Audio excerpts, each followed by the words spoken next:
दैनिक Chhattisgarh channel देखना शुरू कर चुके हैं आप और छत्तीसगढ़ प्रदेश की आज की तमाम सभी महत्वपूर्ण बड़ी खबरों की शुरुआत जय जोहार और नमस्कार के साथ। छत्तीसगढ़ के बर्खास्त बीएड सहायक शिक्षकों ने रायपुर के बीजेपी कार्यालय का घेराव कर दिया, जहां मुख्य सचिव की अध्यक्षता में कमेटी बनाने को लेकर के फैसला किया गया, जहां समायोजन और दूसरी संभावनाओं पर सरकार फैसला ले सकती है। छत्तीसगढ़ में नौकरी से हटाए गए बीएड सहायक शिक्षकों की बीते दिन बीजेपी कार्यालय का घेराव कर दिया गया, जहां बर्खास्त सहायक शिक्षकों ने बीजेपी कार्यालय में प्रदर्शन करते हुए जमकर नारेबाजी करते हुए अपनी गिरफ्तारी दी गई, जिसके बाद सरकार ने सहायक शिक्षकों के समायोजन और अन्य संभावनाओं के लिए मुख्य सचिव की अध्यक्षता में उच्च स्तरीय प्रशासनिक कमेटी बनाने का फैसला किया है।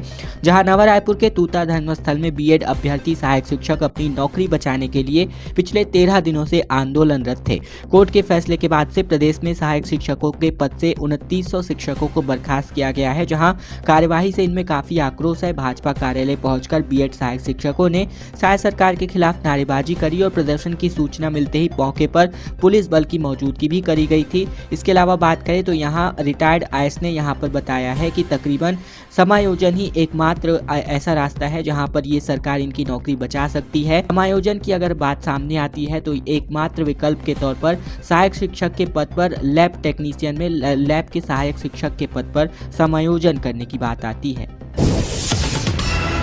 पटवारियों की हड़ताल की वजह से तकरीबन 8,500 से ज़्यादा मामले अटके पड़े हैं, जहां प्रदेशवासियों को इसकी वजह से दिक्कतों का सामना करना पड़ रहा है। तकरीबन 16 दिसंबर से अनिश्चितकालीन हड़ताल पर बीते 16 दिसंबर से पटवारी हड़ताल पर हैं, जिसकी वजह से लोग नक्शा खसरा के लिए भटक रहे हैं। बटांकन और नामांतरण का कार्य भी प्रभावित हुआ है, जहाँ राजस्व विभाग के अनुसार लंबित मामले 8,300 से बढ़कर 8,400 से भी आगे पहुँच गए हैं। शासन के नियमानुसार पटवारियों के सभी कार्यों का संपादन आरटीआई और साथ ही आरआई और तहसीलदार स्वयं भी कर सकते हैं, मगर ज्यादातर तहसीलदार इसमें रुचि नहीं दिखा रहे हैं।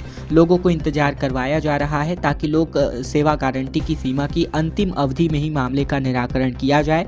बताते चले कि यदि प्रकरण आते हैं और उनकी सुनवाई तुरंत की जाए तो निश्चित ही लोगों को राहत मिल सकती है।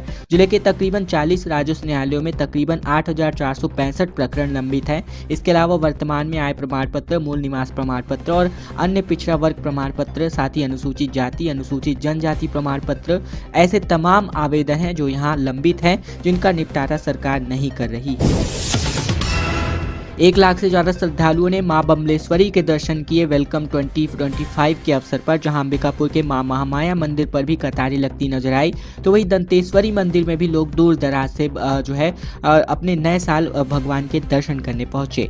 नए साल 2025 के प्रथम दिवस के अवसर पर छत्तीसगढ़ के तमाम मंदिरों पर भारी भीड़ देखने को मिली, जहाँ डोंगरगढ़ के बमलेश्वरी मंदिर में 1 लाख से ज़्यादा श्रद्धालु दर्शन करने पहुंचे। 31 दिसंबर की रात से ही यहाँ लोग कतार में खड़े रहे, जहाँ हर साल यहाँ श्रद्धालुओं की भारी भीड़ रहती है। वहीं अगर नए साल की 2025 की बात करें तो ग्रैंड वेलकम सेलिब्रेशन से हुआ, जो है 31 की रात को देर रात तक लोग जश्न में डूबे नजर आए। डोंगरगढ़ और दंतेश्वरी मंदिर की तस्वीरों की अगर हम बात करें तो यहाँ तकरीबन 1 लाख से अधिक श्रद्धालु पहुंचे थे। वहीं अगर दंतेवाड़ा की बात करें तो दंतेश्वरी मंदिर में ही सुबह से ही भक्तों का तांता लगा हुआ नजर आया, जहाँ आंध्र प्रदेश, महाराष्ट्र, कर्नाटक और उड़ीसा समेत अन्य राष्ट्रों से भी बड़ी संख्या में श्रद्धालु यहाँ पहुंचे। वहीं अंबिकापुर के मां महामाया मंदिर में सुबह कड़ाके की ठंड के बीच दर्शन के लिए श्रद्धालु कतार में खड़े नजर आए। इसके अलावा रायपुर के श्री राम मंदिर परिसर पर ही सुबह से ही श्रद्धालुओं का सिलसिला यहां पर देखने को मिला। वहीं बिलासपुर के तकरीबन 25 किलोमीटर दूर रतनपुर स्थित महामाया मंदिर में सुबह 7 बजे से ही श्रद्धालु पहुंचने लगे। डोंगरगढ़ में 1000 सीढ़ियां चढ़ करके बमलेश्वरी माता के दर्शन करने रोपवे से तकरीबन लाखों की संख्या में श्रद्धालु पहुंचे। रायगढ़ में भी सुबह से ही पहाड़ों पर मंदिर पर 500 सीढ़ी चढ़कर श्रद्धालु मंदिर पहुंचे और तकरीबन पूजा पाठ करते हुए नए साल और पिछले वर्ष से बेहतर और शांति और खुशी की मनोकामनाएं लेते हुए यहां पहुंचे। इसके अलावा राजनांदगांव में भी मां पाताल भैरवी सिद्धपीठ में 9 वर्ष पर हजारों की संख्या में श्रद्धालु दर्शन करने पहुंचे थे। तापमान में गिरावट का दौर शुरू हो चुका है, जहां कड़ाके की ठंड पड़ती नजर आ रही है। आने वाले 3 दिन में तापमान 6 डिग्री सेल्सियस तक गिर सकता है, जहां रात का पारा, पेंड्रा और सरगुजा में कोहरा, साथ ही शीतलहर की स्थितियां निर्मित हो रही हैं। छत्तीसगढ़ में पश्चिमी विक्षोभ का असर कम हो चुका है, जिसके तापमान की वजह से गिरने का सिलसिला शुरू हुआ है। वहीं बीते दिन से अगर हम बात करें तो तकरीबन 3 दिनों तक कई जिलों में न्यूनतम तापमान 4 से लेकर 6 डिग्री तक गिर सकता है, जहाँ सरगुजा संभाग के जिलों में कोहरा छाया रहेगा और शीतलहर चलने की संभावना है। मौसम वैज्ञानिक एचपी चंद्र ने बताया कि बंगाल की खाड़ी से आ रही नमी अब धीरे धीरे पूरी तरह खत्म हो गई है। मौसम साफ होने की वजह से 4 से लेकर 5 दिनों तक का वक्त लगेगा, जहां गौरेला पिंडा मरवाही सबसे ठंडा स्थान रहा, जहां न्यूनतम तापमान 7.8 डिग्री सेल्सियस रहा। सरगुजा में तापमान 8.5 डिग्री सेल्सियस के आसपास रहा। पिंडरा से अमरकंटक तक तकरीबन 40 किलोमीटर के दायरे में घना कोहरा छाया हुआ दिखाई दिया। इसके अलावा बंजारी घाट, करंगरा घाट, साथ ही ज्वालेश्वर घाट में भी कोहरा छाया रहा। अगर हम तापमान की बात करें तो जगदलपुर अंबिकापुर में तापमान अंबिकापुर में तकरीबन 8.5, वहीं जगदलपुर में 16.5 डिग्री, दुर्ग राजनांदगांव में भी कुछ 16 डिग्री के आसपास, वहीं रायपुर बिलासपुर में भी 15 और 16 डिग्री सेल्सियस दिखाई दिया है। हालांकि आने वाले दिनों में अब तापमान में 4 से 6 डिग्री तक की गिरावट देखने को मिल सकती है। छत्तीसगढ़ में महापौर और सभापति का कार्यकाल अब पूरी तरह खत्म हो गया है, जहां अब कलेक्टर इसकी कमान संभालेंगे। छत्तीसगढ़ में तकरीबन 10 निगमों में नियुक्त किए गए हैं प्रशासक, क्योंकि निकाय चुनाव तक अफसरों के हाथ अब शहर सरकार लग चुका है। छत्तीसगढ़ के 14 में से 10 नगर निगम के मेयर और सभापति का कार्यकाल पूरी तरह खत्म हो चुका है। इसको लेकर 10 नगर निगमों में प्रशासकों की नियुक्ति की गई है। नगरीय प्रशासन विकास विभाग ने अधिसूचना जारी कर दी है, जहाँ अलग अलग जिलों के कलेक्टर्स के हाथों शहर सरकार रहने वाली है। वहीं अब ये कामकाज देखेंगे और फैसला करेंगे। जारी की गई अधिसूचना के मुताबिक रायपुर नगर निगम के प्रशासक रायपुर के कलेक्टर होंगे और इसी तरह नगर निगम राजनांदगांव, बस्तर, बिलासपुर, धमतरी, दुर्ग, रायगढ़, साथ ही मनेन्द्रगढ़, चिरमिरी, भरतपुर और साथ ही अंबिकापुर और कोरबा के लिए भी कलेक्टर प्रशासक बनाए गए हैं। इसके अलावा बात करें तो ये व्यवस्था महापौर के कार्यकाल खत्म होने के बाद नियमों में प्रतिनिधि नियुक्त करने की है, जबकि रायपुर नगर निगम के सभापति रह चुके प्रमोद दुबे ने प्रशासक व्यवस्था को लेकर जानकारी देते हुए बताया कि जैसा देश या फिर प्रदेश में जब सरकार कार्यकाल खत्म हो जाता है तो गवर्नर या राष्ट्रपति का कंट्रोल होता है, ठीक उसी प्रकार का कंट्रोल अब कलेक्टर्स के हाथों में होगा। अगली बड़ी खबर जसपुर से आ रही है, जहां पर 3 दोस्तों की सड़क हादसे में जान चली गई, जिसमें 4 युवक जो है एक ही बाइक में सवार थे, जहां एक के हालात बेहद गंभीर है। छत्तीसगढ़ के जसपुर जिले में नए साल का जश्न मनाकर वापस लौट रहे 3 दोस्तों की जान चली गई, जबकि एक युवक के हालात गंभीर हैं। बताया जा रहा है कि चारों बाइक सवार सड़क किनारे खड़े ट्रक से टकरा गए और घटना तपकरा थाना क्षेत्र की है। हादसे में मरने वालों की पहचान एलेंस तिर्की और साथ ही दीपसन टोप्पो और साथ ही बात करें तो रोहित चौहान के रूप में हुई है। इसके अलावा बात करें तो एक युवक के हालात बेहद गंभीर है, जिसका अस्पताल में इलाज चल रहा है। जानकारी के मुताबिक 4 दोस्त एक ही बाइक पर सवार होकर तपकरा की ओर से नए साल का जश्न मनाने निकले थे। तभी देर रात लवाकेरा की ओर जा रहे थे और इसी दौरान कुनकुरी के पास यहाँ स्टेट हाईवे पर यह भीषण सड़क हादसा हुआ है। भाजपा सांसद ने कहा कि मैं तेरा बाप बोल रहा हूं। दरअसल भोजराज नाग ने ठेकेदार को गालियां दी। कांग्रेस ने कहा कि दाढ़ी बाल बढ़ाने से कोई सनातनी नहीं बन जाता। दरअसल छत्तीसगढ़ के कांकेर लोकसभा से बीजेपी सांसद भोजराज नाग ने ठेकेदार से फोन पर गाली गलौज करी। ठेकेदार को गाली देते हुए कहा कि मैं तेरा बाप बोल रहा हूं और इसका वीडियो भी तेजी से सोशल मीडिया पर वायरल हो रहा है। सांसद ने कहा कि मुझे गाली दी इसीलिए मैंने भी गालियां दी। इसको लेकर पूर्व सीएम भूपेश बघेल ने भी सांसद को घेरा है, जहां उन्होंने कहा कि ये कांकेर के सांसद महोदय भोजराज नाग हैं। उन्हें कोई व्यक्ति फोन पर गाली दे रहा है, उसकी नाराजगी स्वाभाविक है। सांसद का ऐसा अपमान नहीं होना चाहिए। क्या सांसद को भी संयम नहीं रखना चाहिए? बेवजह किसी का बाप बनकर मां की गाली देना भी सांसद को शोभा नहीं देता। इसके अलावा वहीं इस पर छत्तीसगढ़ कांग्रेस ने सोशल मीडिया पर लिखा कि खाली धोती कुर्ता पहनने से और दाढ़ी मूंछ बढ़ाने से कोई सनातनी नहीं बनता। मन और कर्म से भी सनातनी होना जरूरी है। कांग्रेस के सांसदों ने पैंट शर्ट पहनकर भी ऐसा व्यवहार शायद ही किसी से किया होगा। और अब खबर छत्तीसगढ़ के मनेन्द्रगढ़ से, जहां बहरूपियों की एक अनोखी परेड देखने को मिली, जहां सड़क पर शिव तांडव, अघोरी और शंभू समेत कई वेशभूषा में कलाकार यहां पर दिखाई दिए हैं। दरअसल मनेन्द्रगढ़, चिरमिरी, भरतपुर जिला मुख्यालय में साल के आखिरी दिन बहरूपिया महोत्सव आयोजित किया गया, जिसमें कलाकार कई वेशभूषा में अपनी कला का प्रदर्शन करते दिखाई दिए।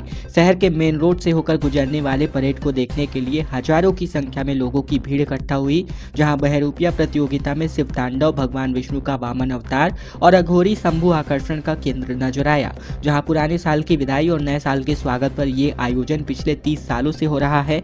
मनेन्द्रगढ़ सांस्कृतिक मंच के बैनर तले आयोजित किए गए प्रतियोगिता में कलाकारों ने एकल और समूह वर्ग में अपनी कला का प्रदर्शन किया है। इस प्रतियोगिता ने देश भर में अपनी ख्याति अर्जित की है। छत्तीसगढ़ के दुर्ग के रिसाली में लगातार डायरिया का प्रकोप बढ़ता नजर आ रहा है, जहां 12 नए मरीज मिले हैं और पहले से ही एक महिला की मौत हो चुकी है, जिसके खिलाफ अब डोर टू डोर जांच यहां पर जारी है। छत्तीसगढ़ दुर्ग जिले के रिसाली निगम के पुरैना बस्ती वार्ड 39 में उल्टी दस्त की समस्या लगातार बढ़ती जा रही है। यहां फैले डायरिया की वजह से 12 मरीज मिल चुके हैं, जिसके बाद से अब स्वास्थ्य अमला अलर्ट मोड पर है।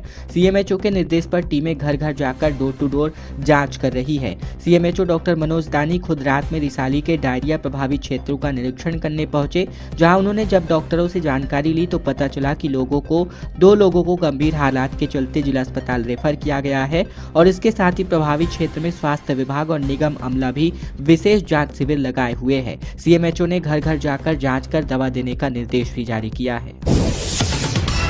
सरगुजा में छुई खदान धंसने की वजह से 2 ग्रामीणों की जान चली गई। सुरंग में घुस करके मिट्टी निकाल रहे थे, तभी मलबे के नीचे दबने की वजह से इनकी सांसें पूरी तरह थम गई। छत्तीसगढ़ सरगुजा जिले के कुन्नी पुलिस चौकी के क्षेत्रांतर्गत जमदरा में छुई मिट्टी की खदान के धंस जाने की वजह से 2 ग्रामीण अंदर दब गए, जबकि दोनों तो बाहर निकाला गया जब तक दोनों की मौत हो चुकी थी। नए वर्ष के पहले दिन 2 ग्रामीणों की मौत की वजह से गाँव में शोक का माहौल है। घटना लखनपुर थाना क्षेत्र की है। जानकारी के मुताबिक बीती शाम को जमदरा निवासी हीरामन यादव अपने साथी शिवा यादव के साथ गांव से तकरीबन 1 किलोमीटर की दूर छुई खदान में छुई मिट्टी निकालने के लिए गए थे। तभी दोनों छुई मिट्टी निकालने के लिए बने सुरंग के अंदर घुसकर छुई मिट्टी निकाल रहे थे। तभी छुई मिट्टी निकालने के दौरान खदान का ऊपरी हिस्सा धंस गया और दोनों इस मलबे के नीचे दब गए। छत्तीसगढ़ के कांग्रेस में बदलाव देखने को मिल सकता है, जहां 3 जनवरी के बाद यहां पर लिस्ट आ सकती है। नए साल में छत्तीसगढ़ कांग्रेस ने नए तेवर और कलेवर देखने को मिल सकता है, क्योंकि पार्टी ने नए साल की शुरुआत से ही सरकार के खिलाफ प्रदर्शन करने का प्लान तैयार किया है। वही संगठन में भी बड़े बदलाव होने वाले हैं। पीसीसी चीफ दीपक बैज ने कहा कि लिस्ट तैयार है, 3 जनवरी के बाद कभी भी जारी कर दी जाएगी।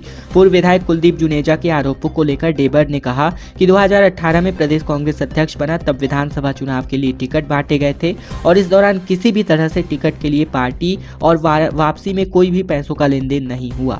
लोकसभा में भी कुछ ऐसा नहीं हुआ। निकाय और पंचायत चुनाव में अभी ऐसा नहीं होने देंगे। वहीं अगर बात करें तो सवालों के जवाब देते हुए इन्होंने कहा कि सरकार के खिलाफ प्रदर्शन होने वाले हैं, जहां बस्तर में पदयात्रा निकालने वाले हैं और नए साल की क्या नई चीजें होने वाली है, इस पर उन्होंने कहा कि अपनी जमीन यहां पर नगरनार स्टील प्लांट के लिए ग्रामीणों ने दी, जिसके बाद नगरनार प्लांट बना और वहां उत्पादन भी शुरू हुआ, जिसको लेकर गिरौदपुरी से लेकर रायपुर तक 130 किलोमीटर की न्याय यात्रा निकाली गई थी, जिसके बाद कांग्रेस कमेटी बस्तर ने की तैयारी करी और इसके बाद बस्तर के यहां पर नगरनार स्टील प्लांट को लेकर के बड़ी आंदोलन को लेकर इन्होंने चेतावनी दी है।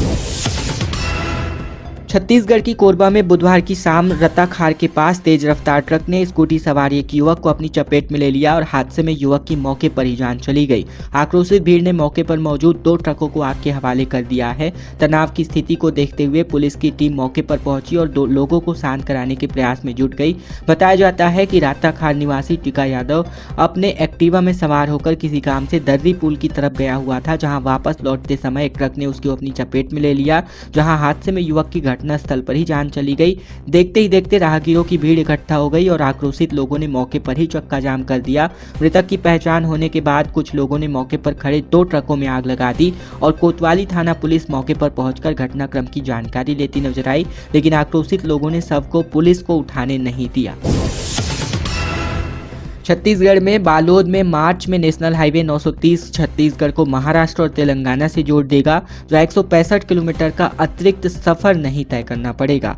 दरअसल छत्तीसगढ़ में नए साल 2025 में प्रदेशवासियों के लिए महाराष्ट्र और तेलंगाना की राह आसान हो जाएगी, क्योंकि नेशनल हाईवे 930 प्रोजेक्ट के अंतर्गत दूसरे चरण का काम मार्च 2025 तक पूरा कराने का लक्ष्य है। दूसरे चरण में सेरपार से लेकर कोहका महाराष्ट्र बॉर्डर तक 48 किलोमीटर लंबी सड़क 10 से 12 मीटर चौड़ी होगी। एनएच विभाग के अनुसार सेरपार से कोहका महाराष्ट्र बॉर्डर तक 48 में से 40 किलोमीटर सड़क का डामरीकरण और चौड़ीकरण हो चुका है। सिर्फ 8 किलोमीटर की सड़क का डामरीकरण और चौड़ीकरण होना बाकी है। रायगढ़ में क्षेत्रीय सरस मेला आयोजित होने जा रहा है, जहां 3 से लेकर 12 जनवरी तक इस प्रकार का आयोजन होगा और देश भर के देसी उत्पादों का स्टॉल यहां लगने जा रहा है। छत्तीसगढ़ के रायगढ़ जिले में 10 दिवसीय क्षेत्रीय सरस मेला का आयोजन किया जाएगा, जहां ये मेला 3 जनवरी से रायगढ़ के शहीद कर्नल विप्लव त्रिपाठी स्टेडियम में आयोजित होगा। इलाके के देसी उत्पादों को बढ़ावा देने और महिला स्व सहायता समूहों के उत्पादों के प्रचार प्रसार के उद्देश्य से मेले का आयोजन किया जाना है, जिसमें मेला रायगढ़ के शहीद कर्नल विप्लव त्रिपाठी स्टेडियम में आयोजित होगा। मेले का शुभारंभ 3 जनवरी को होगा और इसका अंत यहां पर 12 जनवरी तक होने जा रहा है, जो 10 दिवसीय मेले के तौर पर आयोजित होगा। बीती रात को एक बड़ा हादसा हो गया, जहां सड़क किनारे बैठे 13 लोगों को एक ट्रक ने लाइन से कुचल दिया, जिसमें 2 बच्चों की जान चली गई। Raipur Bilaspur national highway Siltara overbridge के पास बीती रात तकरीबन 2 बजे एक बेकाबू ट्रक ने सड़क किनारे बैठे 13 लोगों को अपनी चपेट में ले लिया। हादसे में 2 बच्चों की मौत हो गई, जबकि 11 लोग घायल हुए हैं। हादसा उस वक्त हुआ जब तूफान गाड़ी में तकनीकी खराबी के कारण ड्राइवर ने गाड़ी को सड़क किनारे पार्क कर दिया था।